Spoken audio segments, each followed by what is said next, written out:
Hello everyone, I am Vaishali. So मैंने एक नई सीरीज़ स्टार्ट करी है जिसमें हम डिस्कस करेंगे डिफरेंट एग्जाम्स के बारे में। ठीक है, उनकी क्या कैरियर अपॉर्चुनिटीज़ आप लोगों के लिए, और जो बच्चे CSI नेट की तैयारी कर रहे हैं या गेट की तैयारी कर रहे हैं उनके साथ इन एग्जाम्स की भी आप प्रिपरेशन कर सकते हो।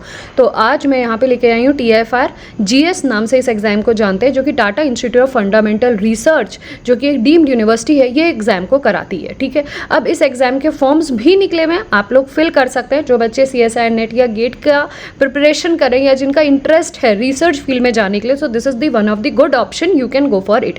सो इस वीडियो में आप लोग डिटेल में समझोगे कि TIFR के एग्जाम को कैसे फिल करते हैं, कब इसके एग्जाम्स है, क्या इसका सिलेबस है, क्या क्वेश्चंस आते हैं। तो सारी नॉलेज के लिए हम वीडियो स्टार्ट करते हैं। ठीक है, सबसे पहले इसमें देख लेते हैं कि हम लोग इंपॉर्टेंट डेट्स के बारे में डिस्कस करने वाले हैं। TIFR के कौन से डिपार्टमेंट्स या स्कूल्स कौन कौन से एग्जाम्स को कंडक्ट कराते हैं, इसका फीस स्ट्रक्चर क्या रहेगा, एलिजिबिलिटी क्या रहेगी, फेलोशिप या स्टाइपेंड कितनी प्रोवाइड करते हैं। जिस किसी पर्टिकुलर डिपार्टमेंट की कोई कुछ स्टाइपेंड होती है ना, वो डिफरेंट सेक्टर वाइज स्टाइपेंड यहाँ बताई जाएगी। सब्जेक्ट्स कौन कौन से होते हैं, एग्जाम का पैटर्न कैसे होता है, सिलेक्शन का प्रोसेस कैसे होता है, और अपॉर्चुनिटीज़ क्या रहती है आफ्टर गिविंग दिस और after qualifying this exam. Okay, so moving to the next page. यहाँ पे हमने देखो, यहाँ पे फॉर्म जो है इसका निकला हुआ है, जो इसका नाम होता है वो आता है TIFR GS। ठीक है, सो इसको कहते हैं graduate school nation wise entrance exam.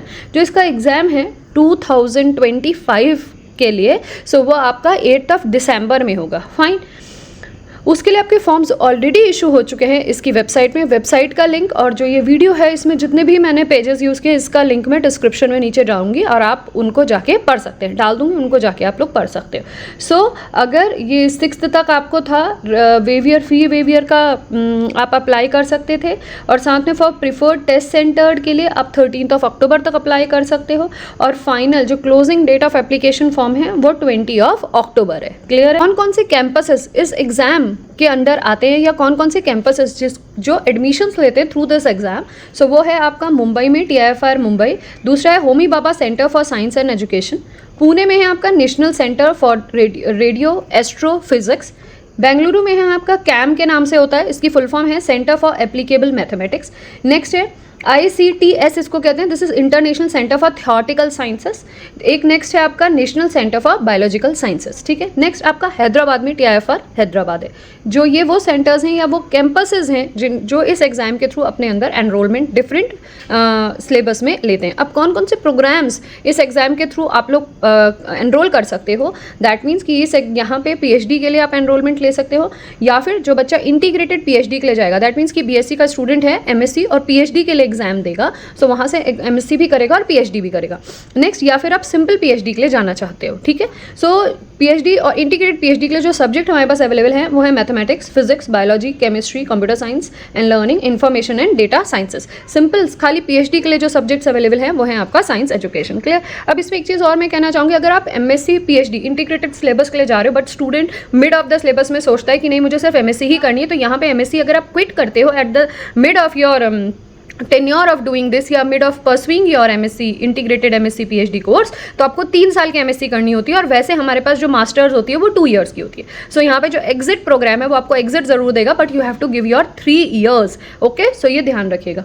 Next, exam की डेट्स देख लेते हैं। सो एग्जाम की डेट है आपकी संडे 8 दिसंबर। क्लियर? और जो आपका मॉर्निंग सेशन है वो 9 to 12 में सेशन रहेगा, जिसमें physics, chemistry, computer science and learning, information और डेटा साइंसेस के एग्जाम्स हैं, और मैथमेटिक्स के भी हैं, लेकिन उनके लिए जो कैम में, मतलब जो कैम बैंगलोर का सेंटर है वहाँ पे PhD के लिए अप्लाई कर रहे हैं, तो उनका 9 to 11 मैथमेटिक्स का एग्जाम होगा। आफ्टरनून सेंटर में आफ्टरनून सेशन में 2 to 4:30 पे बायोलॉजी का होगा, और मैथमेटिक्स के जितने सारे PhD और इंटीग्रेटेड प्रोग्राम्स हैं कैम को छोड़ के उन सबको आफ्टरनून सेशन में 2 to 5 के बीच में अपना एग्जाम राइट करना होगा। क्लियर है?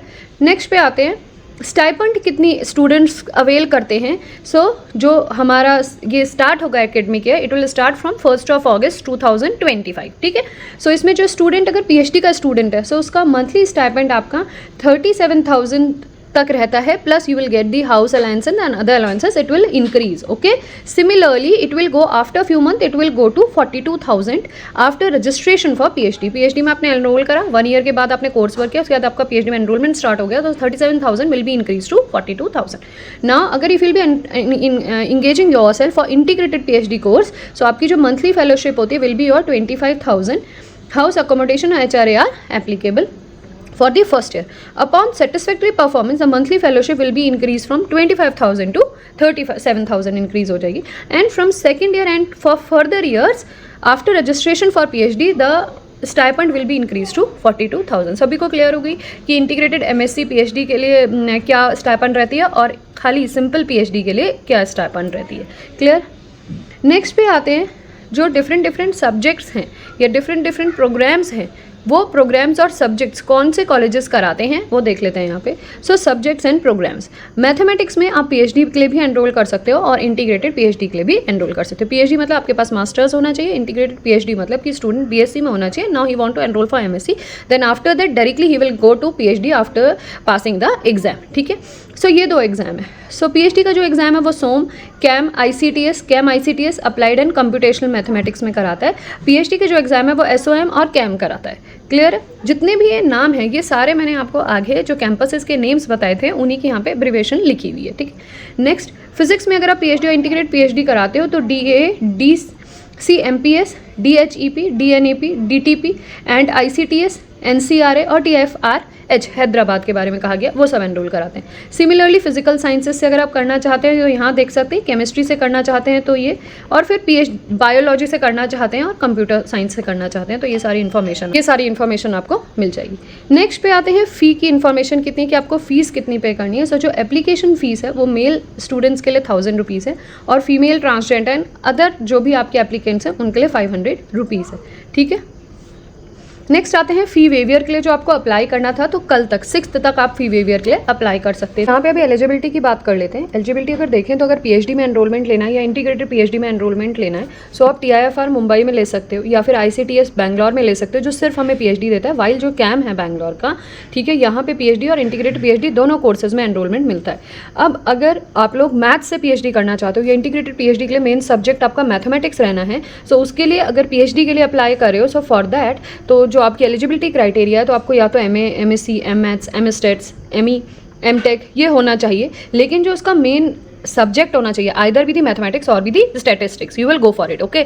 अगर फिर हमें इंटीग्रेटेड पीएचडी के लिए करना है तो सेम बैचलर्स में BSc होनी चाहिए, BA होना चाहिए, B मैथ्स होना चाहिए, B स्टैट्स होना चाहिए, BTech होना चाहिए. योर मैथ्स एंड साइंस और stat should be your one of the subjects. ये कॉन्सेप्ट है. अब हमने अगर मैथ्स में करना है तो वी केम टू नो कि हमें कौन कौन सा क्या एलिजिबिलिटी क्राइटेरिया होना है पीएचडी के लिए और क्या होना है इंटीग्रेटेड पीएचडी के लिए. लेकिन अगर हमें अप्लाइड एंड कंप्यूटेशनल मैथ्स में पीएचडी करनी है या इंटीग्रेटेड पीएचडी करनी है तो कौन से इंस्टीट्यूट इसको ऑफर करते हैं और उसके लिए क्या eligibility criteria. So if you want to go for applied and computational mathematics only for PhD, I am telling you, so वो कैम बैंगलोर या ICTS बैंगलोर ऑफर करता है. For that your eligibility criteria will be same as जैसे अभी पीछे page में था कि MSc होना चाहिए, मैथ्स होना चाहिए, MA होना चाहिए और इसमें जो मेन सब्जेक्ट होना चाहिए या तो स्टैट्स होना चाहिए या फिर मैथमेटिक्स होना चाहिए, तभी आप अप्लाई कर सकते हो. ठीक है. सो ये हमने पढ़ा अप्लाइड एंड कंप्यूटेशनल मैथ्स के बारे में. अब एक और सब्जेक्ट है जो कि कंप्यूटर साइंस एंड लर्निंग है या फिर इंफॉर्मेशन एंड डेटा साइंस है. अगर आप इन दोनों टॉपिक्स में पीएचडी करना चाहते हो तो आप TIFR मुंबई इसके लिए ऑफर करता है. क्लियर. तो इसके लिए भी जो एलिजिबिलिटी क्राइटेरिया है ना थोड़ी सी डिफरेंट है. Your eligibility criteria will B maths और फिजिक्स. तो या तो आपकी मास्टर्स किस में होनी चाहिए, मैथ्स में होनी चाहिए या फिर आपकी मास्टर्स किस में होनी चाहिए, फिजिक्स में होनी चाहिए. ठीक है. लेकिन प्लस इसके साथ they will just go for the GATE score also, या तो गेट 23 का या गेट 24 का या फिर गेट 25 का स्कोर हमारे पास होना चाहिए विथ योर मास्टर्स आइदर भी इन दी मैथ्स और भी इन दी फिजिक्स. सो अगर आप पीएचडी के लिए जाओगे तो मास्टर्स मिलनी चाहिए और अगर हम इंटीग्रेटेड पीएचडी के लिए जाएंगे तो बैचलर्स होना चाहिए. ये क्लियर हुआ. सो आप लोग ये देख लीजिएगा कि apart from doing PhD only in mathematics you have other option as well, जैसे कि कंप्यूटर साइंस का है, इंफॉर्मेशन टेक्नोलॉजी वाला ब्रांच है, यहाँ पे अप्लाइड एंड कंप्यूटेशनल मैथमेटिक्स है. तो you have many other options. So ये ध्यान रखना. ठीक है. और आई होप ये क्लियर हो गया होगा कि कौन से कॉलेजेस किस पर्टिकुलर सब्जेक्ट में करा रहे हैं. ठीक है. नेक्स्ट यहाँ पे आप देख लेते हैं कि जब आप एग्जाम के लिए अप्लाई करते हो तो जो सिलेबस है वो क्या है और सिलेबस होने के बाद आपको ये पता होना चाहिए कि एग्जाम पैटर्न कैसा आता है. Clear. So this is the page where you can see TIFR graduate admission in mathematics syllabus exam instructions and the sample questions यहाँ पे दिया हुआ है. So PhD and integrated PhD programs TIFR में है, integrated PhD programs CAM and TIFR में है, PhD program ICTS Bangalore में है, CAM ICTS PhD program in applied and computational mathematics. उन सब के लिए this is the common syllabus. इन सारे एग्जाम्स के लिए ये कॉमन सिलेबस है. ठीक है. इस कॉमन सिलेबस में आपके पास एल्जेब्रा आ रही है, एल्जेब्रा मतलब मॉडर्न एल्जेब्रा है, एनालिसिस में मतलब रियल एनालिसिस है, टोपोलॉजी है, जनरल में मतलब कि ये आपका नंबर थ्योरी वाला पोर्शन है। तो ये 4 टॉपिक आ रहे हैं और साथ में यहाँ पे आपको एग्जाम इंस्ट्रक्शंस दिए कि अगर आप सही क्वेश्चन करते हैं तो +2 करते हैं और नेगेटिव मार्किंग आपकी -1 में होगी। This is for part A. अगर पार्ट बी में आप क्वेश्चन करेक्ट करते हो तो यू विल गेट +2 मार्क्स। अगर आप रॉन्ग आंसर मार्क करते हैं then you will get -2 marks. Okay, so you have to check for this, the part A and part B both have a negative marking in the question.